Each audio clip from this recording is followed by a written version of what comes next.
जय हिंद दोस्तों, स्वागत है आप सभी लोगों का एक बार फिर से तैयारी कर लो चैनल में। और हम यहाँ पे बात कर रहे हैं पिछले 10 ईयर्स के क्वेश्चन पेपर जो कि यूजीसी नेट के हिंदी सब्जेक्ट के पेपर हैं। तो पिछले 10 साल के क्वेश्चन पेपर हम इस सीरीज में कंप्लीट करेंगे। अभी ये हमारी दूसरी क्लास है। इससे पहले हमने पहली क्लास पढ़ी थी जिसमें हमने 25 तक के क्वेश्चन देख लिए थे। 25 के आगे के क्वेश्चन को हम इसमें देखने वाले हैं। तो दोस्तों, अगर आपने पिछली वीडियोस नहीं देखी है तो आप चैनल के प्लेलिस्ट में जाएं। वहां पे UGC NET JRF TGT PGT जून 2022 के नाम से एक सीरीज चल रही है जिसमें डिटेल्ड में और क्वेश्चन आंसर के साथ कंप्लीट कराया जा रहा है syllabus wise syllabus, topic wise topic. और दूसरी सीरीज हमारी चल रही है ये 10 ईयर्स क्वेश्चन पेपर की, यूजीसी नेट का जो 10 ईयर क्वेश्चन पेपर है, तो वो भी आप जाकर प्लेलिस्ट में देख सकते हैं। तो चलिए शुरुआत करते हैं अपने प्रश्नों की। प्रश्न नंबर 26 है, इनमें से कौन नागरी प्रचारिणी सभा के संस्थापकों में नहीं है? नागरी प्रचारिणी सभा के संस्थापकों में नहीं है, ये पूछ रहा है। ठीक है, तो ऑप्शंस दिया हुआ है राम नारायण मिश्र। क्या दिया हुआ है? राम नारायण मिश्र, ये तो थे। श्याम सुंदर दास जी भी थे। रामचंद्र शुक्ल जी नहीं थे। ठीक है, तो ये नहीं होगा। और ठाकुर शिव कुमार सिंह ये भी थे। तो इस प्रश्न के हिसाब से नागरी प्रचारिणी सभा के संस्थापकों में रामचंद्र शुक्ल नहीं थे। ऑप्शन सी यहाँ पे सही होगा। फिर है कि राम की शक्ति पूजा की यौगिक प्रक्रिया का स्रोत क्या है? वेदांत, योग, वाशिष्ठ, नव वेदांत या फिर हठ योग? तो वो है वेदांत। ऑप्शन ए यहाँ पे सही हो जाएगा। राम की शक्ति पूजा की यौगिक प्रक्रिया का स्रोत वेदांत है।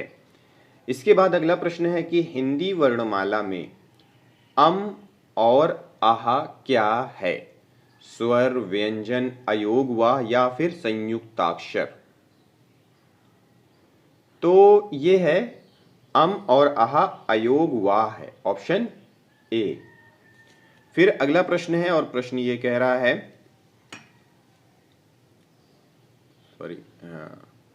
उत्तर भारत में भक्ति का प्रसार करने का श्रेय किसे जाता है? शंकराचार्य, रामानुजाचार्य, रामानंद या फिर मध्वाचार्य? तो उत्तर भारत में भक्ति का प्रसार करने का जो श्रेय है वो रामानंद, ऑप्शन सी, रामानंद को जाता है। फिर प्रश्न है कि संविधान के अनुच्छेद में, संविधान के किस अनुच्छेद में देवनागरी लिपि में लिखित हिंदी को संघ की राजभाषा घोषित किया गया है? 347, 348, 343 या फिर 345? हमने पढ़ा था दोस्तों इसके बारे में। तो संविधान के अनुच्छेद 343 में देवनागरी लिपि में लिखित हिंदी को संघ की राजभाषा घोषित किया गया है। फिर प्रश्न है कि प्रकाशन वर्ष की दृष्टि से निम्नलिखित काव्य कृतियों का सही अनुक्रम क्या है? कई सारी काव्य कृतियां दी हुई हैं ऑप्शन के तौर पे, उनमें बताना है कि सही अनुक्रम क्या है। आंसू, पल्लव, स्वप्न, साकेत? ऑप्शन सी इसमें सही है। फिर प्रश्न है कि बरवै रामायण किसकी रचना है? बरवै रामायण निम्नलिखित में से किसकी रचना है? रसखान, तुलसीदास, नंददास या फिर केशवदास? सही उत्तर है तुलसीदास। ऑप्शन नहीं, रसखान। हाँ सही तो है, तुलसीदास का ही है। बरुआ रामायण, सॉरी, हाँ बरुआ रामायण तुलसीदास की है, रसखान नहीं। रसखान तो कवि है। बरुआ रामायण किसकी रचना है? बरुआ रामायण तुलसीदास जी की रचना है। फिर अगला प्रश्न है कि प्रकाशन वर्ष के अनुसार निम्नलिखित रचनाओं का सही अनुक्रम क्या है? यहाँ पे सही अनुक्रम बताना है कि प्रकाशन वर्ष के अनुसार निम्नलिखित में से सही अनुक्रम क्या है। सही अनुक्रम है मधुशाला, एकांत संगीत, सतरंगिणी, मिलन यामिनी। ऑप्शन सी यहाँ पे सही है। Option C. प्रश्न है गोस्वामी तुलसीदास जी की रचनाओं का सही क्रम कौन सा है? ऑप्शंस दिए हुए हैं, क्रम वाले क्वेश्चन है। क्रम वाले क्वेश्चन लगभग 5 से 8 क्वेश्चन पूछ लेता है, 10 क्वेश्चन लगभग पूछ लेता है क्रम वाले। तो उसी हिसाब से यहाँ पे भी हमें ध्यान देना है कि कौन सा उत्तर हमारा सही होगा। और क्रम वाले ज़्यादातर जो पूछे जाते हैं ना, वो प्रकाशन वर्ष के हिसाब से ही पूछे जाते हैं। तो सही उत्तर की बात करेंगे तो दोहावली, गीतावली, रामचरितमानस और विनय पत्रिका, ऑप्शन सी यहाँ पे सही है। फिर प्रश्न है कि प्रकाशन वर्ष के आधार पर निम्नलिखित उपन्यासों का सही अनुक्रम क्या है। उपन्यास दिए हुए हैं और उनका सही अनुक्रम पूछ रहा है, क्या होगा। तो सही अनुक्रम की अगर बात की जाए तो ऑप्शन सी सही है, रुकूंगी नहीं राधिका, आपका बंटी, चाक, आंबा, ऑप्शन सी यहाँ पे सही है। फिर प्रश्न है कि निम्नलिखित पत्रिकाओं का सही अनुक्रम कौन सा होगा। पत्रिकाएं दी हुई हैं और सही अनुक्रम पूछ रहा है कि कौन सा होगा। तो कथा देश, पूर्व ग्रह, मतवाला, हिंदुस्तान, ये ऑप्शन डी है, ये यहाँ पे सही है। फिर प्रश्न है कि निम्नलिखित काव्य कृतियों का सही अनुक्रम क्या है। काव्य कृतियां दी हुई हैं और सही अनुक्रम पूछ रहा है कि इनमें से सही अनुक्रम क्या होगा। तो सही अनुक्रम की बात की जाए तो प्रिय प्रवास, साकेत, कामायनी, लोकायतन, ऑप्शन बी यहाँ पे सही है। और दोस्तों अगर इनके प्रकाशन वर्ष देखना है तो हमारी जो डिटेल्ड वाली क्लास चल रही है तो आप वहां जाके इनके बारे में पढ़ सकते हैं, क्योंकि यहाँ पे सभी जितना भी मतलब पोर्शन है डिटेल्ड में सिलेबस के अकॉर्डिंग जितने भी टॉपिक हैं उन सारे टॉपिक पर कई सारी वीडियोस हैं। जितनी भी यूनिट हैं सिलेबस में उन सारी यूनिट पे कई सारी वीडियोस हैं, तो उन्हें आप देखें और अपने नोट्स बनाएं ताकि आपको इस तरह के प्रश्न करने में आसानी हो। फिर है कि निम्नलिखित रचनाओं का काल क्रमानुसार सही अनुक्रम कौन सा है। सही अनुक्रम ऑप्शन ए, अंधेर नगरी, अंधा युग, संसद से सड़क तक, मगध, तो ऑप्शन ए यहां पे सही है। फिर प्रश्न दिया हुआ है कि अग्निपथ पर चंदन चांदनी का देश, अग्निपथ के पार चंदन चांदनी का देश किसकी पंक्ति है। ऑप्शंस दिए हुए हैं, हरिवंश राय बच्चन, महादेवी वर्मा, रामनरेश त्रिपाठी या फिर नरेंद्र शर्मा।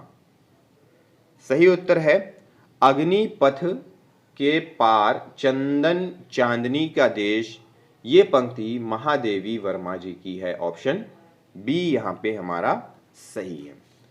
फिर अगला प्रश्न है कि इनमें से कौन सी दलित आत्मकथा नहीं है। देखिए दलित आत्मकथा है, यह भी प्रश्न पूछता है, दलित आत्मकथा नहीं है, इस टाइप का भी प्रश्न पूछ लेता है। या फिर इनमें से पूछ लेगा कि निम्नलिखित में से इनकी, मतलब किसी कवि का नाम दे देगा, पूछेगा कि इनकी दलित आत्मकथा कौन सी है। तो ऑप्शंस दिए हुए हैं, नागफनी, जूठन, अपनी खबर, मुरदहिया। ठीक है, तो अगर सही उत्तर की बात की जाए तो अपनी खबर ये दलित आत्मकथा नहीं है। ठीक है, अपनी खबर पांडे बेचन शर्मा उग्र की आत्मकथा है। इसके अलावा नागफनी, जूठन, मुरदहिया ये दलित आत्मकथाएं हैं। फिर प्रश्न है कि आखिरी कलाम काव्य का प्रतिपाद्य विषय है, क्या है। इस्लाम दर्शन, प्रेमाख्यान, लोक संस्कृति, युगबोध। सही उत्तर है इस्लाम दर्शन, ऑप्शन ए। ठीक है, आखिरी कलाम ये किसकी है, मलिक मोहम्मद जैसी की रचना है। यह कृति बाबर के समय लिखी गई थी। आखिरी कलाम कब लिखी गई थी, बाबर के समय। फिर प्रश्न है कि भारतेंदु हरिश्चंद्र का नाटक है गोरक्ष विजय, कालिका मंगल, सरस्वती मंगल, विद्या सुंदर। तो वो है विद्या सुंदर, ये भारतेंदु हरिश्चंद्र जी का नाटक है विद्या सुंदर, अनूदित नाटक है ये। अगला प्रश्न है और प्रश्न ये कह रहा है कि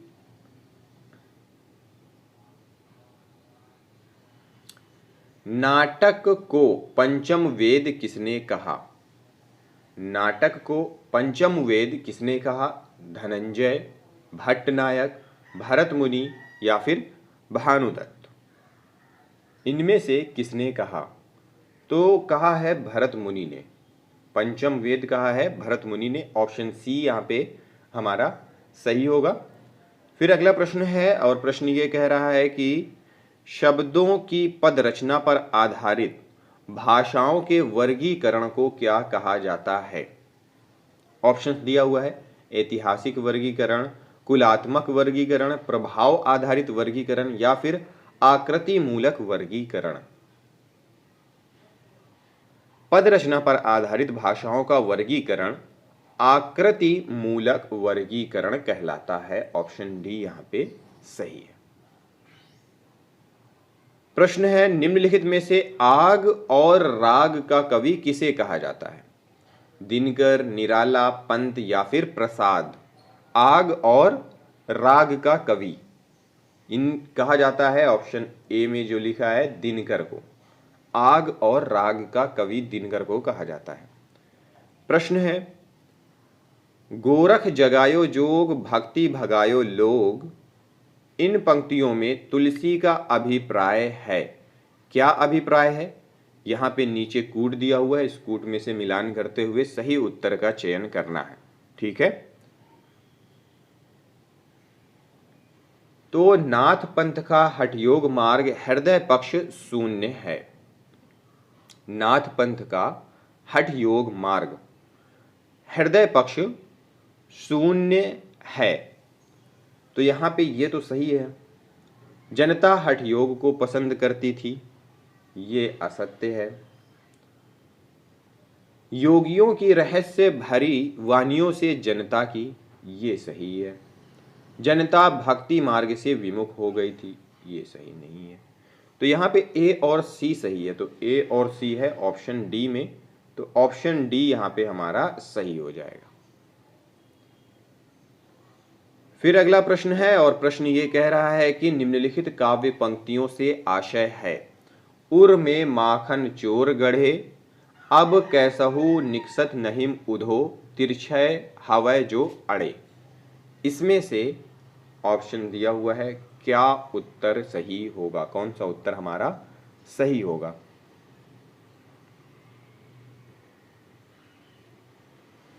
तो गोपी के दिल में कृष्ण बस गए हैं, बिल्कुल सही है। वह उन्हें दिल में बसाए रखना चाहती है, बिल्कुल सही है। वह उन्हें दिल से निकालना चाहती है लेकिन निकलते नहीं है, नहीं, ये तो नहीं है। कृष्ण को दिल से निकालना गोपी के लिए असंभव है, ये है। तो ए बी सी, यहाँ पे वो ऑप्शन नहीं दिया है, कूट नहीं दिया है। हालांकि ये प्रश्न जो है वो कूट के तौर पे पूछा गया था, ठीक है। तो यहाँ पे कूट होगा, तो ए बी और डी ऑप्शन यहाँ पे सही होगा, ठीक है। सी असत्य है, ठीक है। फिर प्रश्न है कि हरि अनंत हरि कथा अनंता, कहही सुनही बहुविधि सब संता। राम कथा के प्रसंग में तुलसीदास ने यह बात किससे कहलवाई है? शिव, याज्ञवल्क्य से, काकभूषणी से, तुलसीदास की स्वयं उक्ति है। तो इनमें से कौन सा ऑप्शन यहाँ पे सही होगा?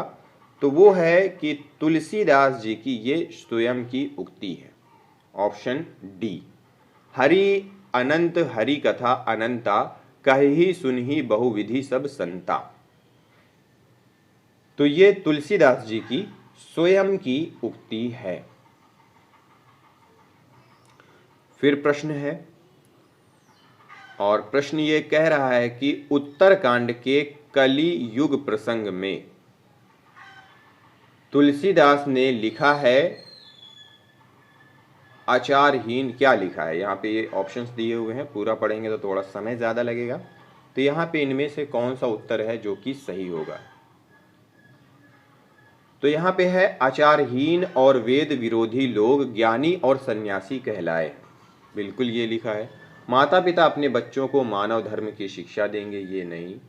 पत्नी के मर जाने एवं घर गृहस्थी और संपत्ति के नष्ट हो जाने के बाद लूटे पीटे लोग ही सन्यास ग्रहण करेंगे, ये भी सही है। कलयुग में अच्छा समय होगा और लोग सुखी होंगे, ये नहीं है। तो ए और सी, ये भी कूट के तौर पे ही आया था, तो ए और सी यहाँ पे सही होता है, ठीक है। फिर अगला प्रश्न है प्रश्न ये कह रहा है कि निम्नलिखित में से डायरी साहित्य है, इनमें से कौन सा ऑप्शन है जिसमें जो कि डायरी साहित्य है। तो यहाँ पे ऑप्शन है प्रिय प्रवास की डायरी, दिल्ली मेरा परदेश, राम साहित्य की डायरी, या फिर ऋण जल धन जल।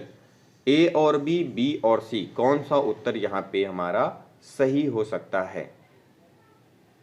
तो यहाँ पे प्रवासी की डायरी और एक और है जो कि दिल्ली मेरा परदेश, ये तो ए और बी यहाँ पे सही है। ठीक है, प्रवास की डायरी और दिल्ली मेरा परदेश। तो दोस्तों यहाँ पे ये प्रश्न की सीरीज नहीं, ये वीडियो यहाँ पे समाप्त करते हैं। आगे के प्रश्नों को आगे की वीडियो में लेकर आते हैं। इस वीडियो को देखने के लिए आप सभी लोगों का बहुत बहुत धन्यवाद।